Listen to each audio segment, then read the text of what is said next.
सब वो भैया आप हिमांशी तू आप यहाँ क्या कर रहे हैं? अरे मेरी छोड़, ये तो मेरे साहब का घर है, पर तू यहाँ क्या कर रही है? वो मैं भैया देखो मैं समझाती हूँ। अरे क्या समझूं, तुम्हें मैं पढ़ाई के लिए कॉलेज भेजता हूँ और तू ये सब कर रही है। मैं तुमसे यहाँ उम्मीद लगा के बैठा हूँ कि तू पढ़े लिखे और अपनी लाइफ में कुछ करे, लेकिन तू यहाँ पे आवारागर्दी कर रही है। अरे जैसे तैसे करके मैंने साहब से बात करके तुम्हारे एक अच्छे कॉलेज में एडमिशन करवाया था और तू यहाँ ये सब करेगी। मुझे तुमसे ये उम्मीद नहीं थी। भैया प्लीज मेरी बात सुनो ना, वो मैं बताती हूँ ना। चुप कर तू, मुझे कुछ नहीं सुनना। अरे क्या हुआ, कैसे शोर शराबा हो रहा है? जैन साहब। जैन जैन, हाँ बोलो। साहब वो आपकी गाड़ी तैयार है, थाने जाना था ना। अच्छा ठीक है, थोड़ी देर में मैं आता हूँ रेडी होके, तुम चलो नीचे। ठीक है साहब। साहब एक बात पूछूं आपसे? हाँ पूछो। साहब ये लड़की कौन है? कौन ये लड़की? ये मेरी मंगेतर है और हमारी शादी होने वाली है। अच्छा साहब, इसके घर वालों को पता है? अरे कैसी बात कर रहे हो, हमारी शादी होने वाली है तो इसके घर वालों को पता नहीं होगा क्या? सब कुछ पता है इसके घर वालों को। आपकी बात हुई है उनसे? अरे हाँ, अभी थोड़े टाइम पहले इनके घर वालों से मेरी बात हुई है। अभी जल्दी मिलने वाले हैं, फिर हमारी शादी की डेट भी फिक्स हो जाएगी। अब तुम यहाँ क्यों खड़े हो? जाओ मैं आता हूँ नीचे।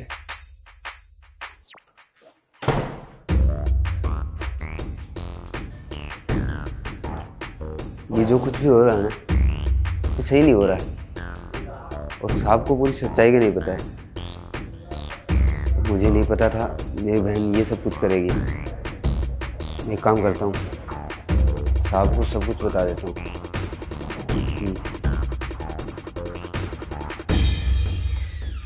साहब। अरे क्या हुआ? मैंने कहा तो कि आ रहा हूँ नीचे, कुछ बात है क्या? साहब मुझे आपको कुछ बोलना था। क्या हुआ विक्रम, घर में कोई दिक्कत है क्या? बताओ मुझे, कुछ करता हूँ मैं फिर। हाँ साहब, दिक्कत तो आ गई है, पर घर में नहीं, आपके साथ। मेरे साथ? मैं कुछ समझा नहीं। सर ये जो हिमांशी है ना, ये आपसे झूठ बोल रही है। क्या बकवास कर रहे हो तुम? और बोल कैसे सकते हो ये? साहब क्योंकि ये मेरी बहन है। तुम्हें पता भी है क्या बकवास किए जा रहे हो तुम? तुम्हारी इस हरकत की वजह से ना सस्पेंड भी कर सकता हूँ तुमको। साहब आपको जो कुछ करना है वो कर लो, पर मैं सच बोल रहा हूँ। और आपको याद होगा मैंने मेरी बहन के लिए आपसे मदद मांगी थी कि एक अच्छे कॉलेज में उसका एडमिशन हो जाए, और आपने उसका एडमिशन करवाया था। ये वही है। हिमांशी, क्या ये सच बोल रहे हैं? वो मैं वो क्या कर रही है? बता साहब को सच। देखो संदीप, मैं मानती हूँ कि मैंने जो भी किया गलत किया। मैंने तुमसे झूठ बोला, सच छिपाया, पर तुम जानना चाहते हो कि मैंने ऐसा क्यों किया?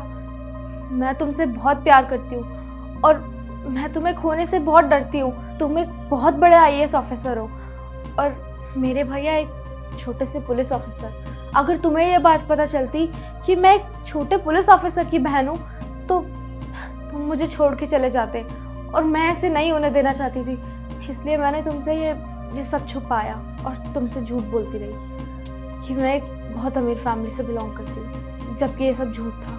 प्लीज़ मुझे माफ़ कर दो। यार हिमांशी, झूठ बोल के ना तुमने बिल्कुल भी अच्छा नहीं किया। मैं तुमसे प्यार करता हूँ, तुम्हारे स्टेटस से नहीं।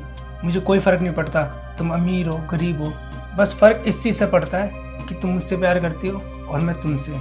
और शायद तुम्हें ये बात नहीं पता कि मैं भी एक गरीब फैमिली से बिलोंग करता हूँ। तुम्हें पता है यहाँ तक पहुँचने के लिए मैंने कितनी मेहनत करी है। घर में 2 वक्त का खाना भी नहीं होता था, उसके बावजूद दिन में काम और रात में पढ़ाई करता था ताकि अपनी फैमिली को भी संभाल सकूं और अपनी लाइफ में कुछ बन जाऊं, ताकि मेरी फैमिली को, मेरे मम्मी पापा को मेरे पे गर्व हो। और देखो आज मैं इस मुकाम पे हूँ। यार तुमने मेरे साथ तो गलत किया ही, साथ के साथ अपने भैया के साथ भी गलत किया। तुम्हें पता है वो कितनी मेहनत करते हैं ताकि तुम पढ़ाई कर सको और लाइफ में कुछ बन जाओ। ये बिल्कुल भी अच्छा नहीं है। अपने स्वार्थ के लिए तुम किसी और का भरोसा तोड़ो। मैं तो यही कहूँगा कि अपने भैया से माफ़ी मांगो और जो भी तुम्हारे भैया बोले उनकी बात सुनो और उनको कुछ बन के दिखाओ। भैया प्लीज़ मुझे माफ़ कर दो। मैंने आपका विश्वास तोड़ा, आपसे सच छुपाया और बहुत लंबे टाइम तक आपको धोखे में रखा।